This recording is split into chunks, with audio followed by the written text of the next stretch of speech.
Hey y'all, it's Alicia. Welcome back to Alicia's Crafty Hoplob and happy Saturday to you. We got here, folks. We got to the end of the week.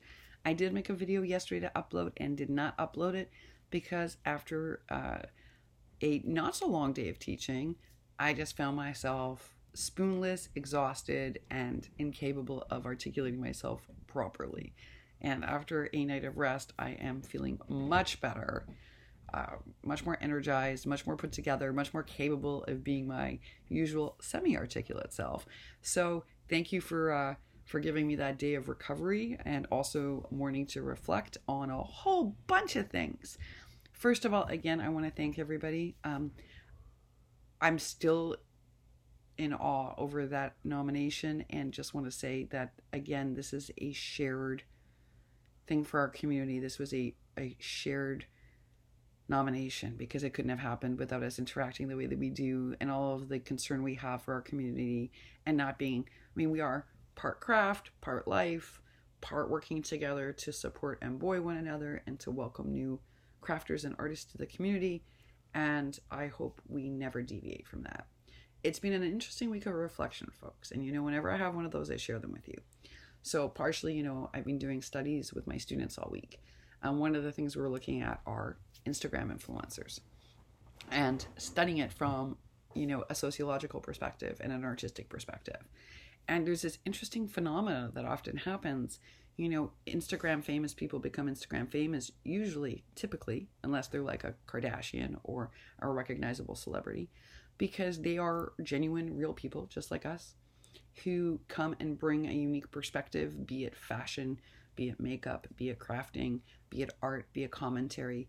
And they bring that to the world. YouTube is the great equalizer. We can all learn everything today, from YouTube, which is, I think, a gift. But these real people also have genuine, real connections with their community. That's what actually helps them grow their channel. And I think the reason why we got nominated is because we have that with one another. I was thinking a lot about it this week. Like, how did this happen? Especially since I don't market. I don't look at analytics. So, and that's been a policy of mine. So how the heck did we get here? Genuineness. But here's the thing, folks. Every study that I looked at this week with my students showed that when a channel grew to such an extent, grew, let's say, to the point of it has 500,000 followers, here's what happens inevitably. It gets appropriated by corporations. And what I mean by appropriated is, it's suddenly not just about a few product tests and reviews. No, it's about brands want to link themselves with influencers. And the reason they want that is because today, folks, an Instagram famous person or a YouTube famous person can drive a sale better than a runway model. And that's just hard proof. I can prove that to you with studies.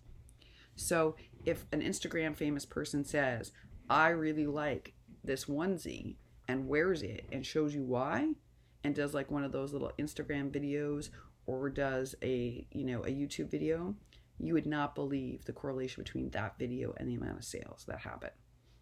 And our younger generations are our millennials and the group that's coming after them really relate to that a lot more than to some plastic mannequin looking model.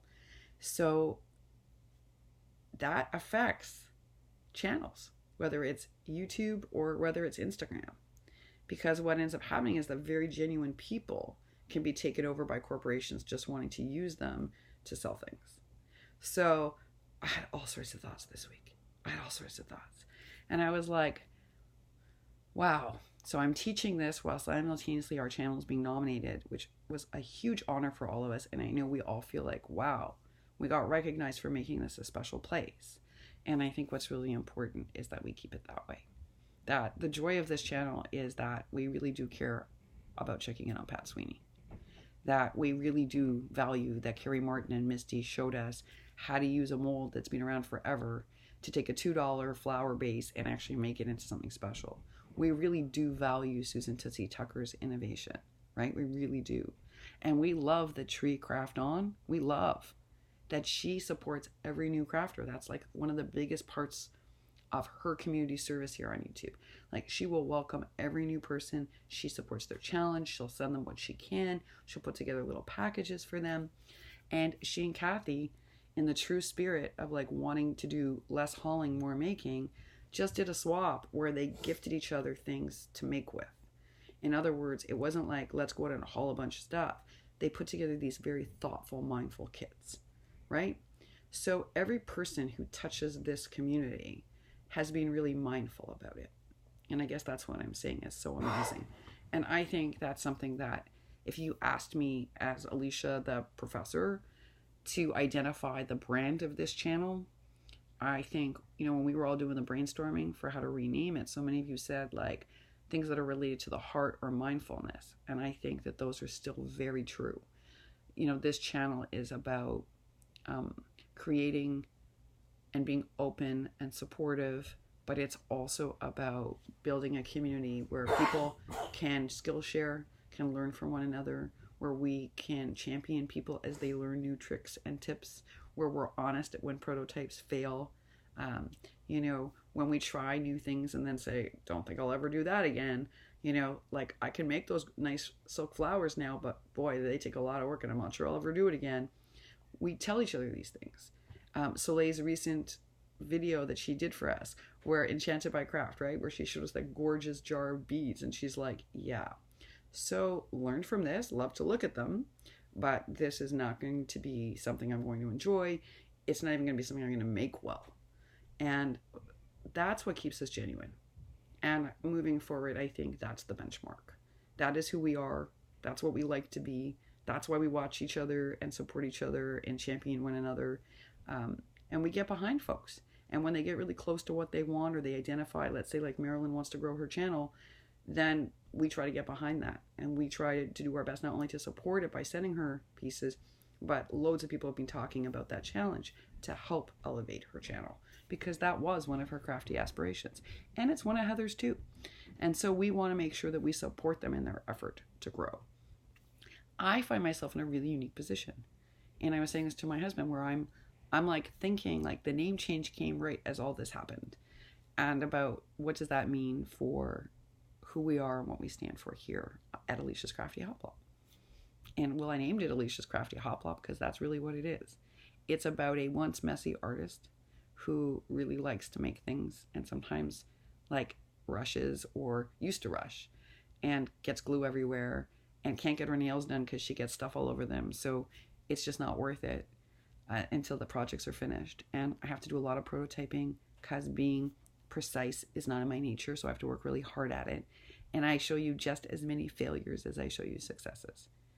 That's who we are. That's who we are. And that's who we're going to remain being.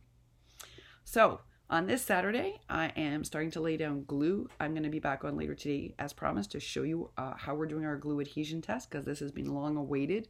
And I know we are very excited because, folks, glue is expensive per ounce. And we have all wanted to see, is there a better glue? Is there a less expensive glue? Well, we're going to find out. We are. And that test starts today. So that's exciting. And I'm doing it in like a kind of scientific way. I'm going to show you. And then the other thing we have is Happy Mail today, folks, because, there's a ton of it. And we got to talk some more about that. And we have all sorts of wonderful things to share with one another later today. So I will be back on, likely still in my comfy outfit, because this is like my favorite. This is my favorite thing to lounge in. This is like a onesie.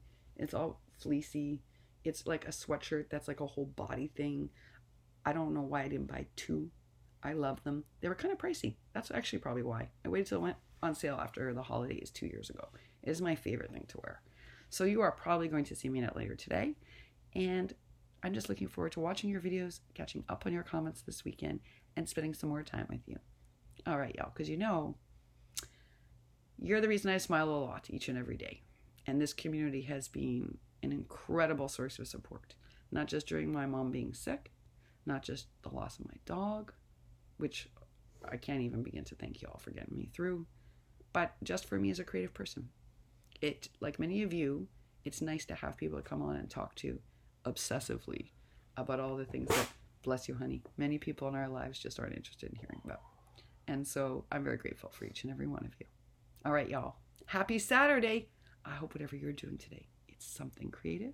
And if it isn't, I hope you're spending time with friends and family or doing something that makes you happy. Bye for now.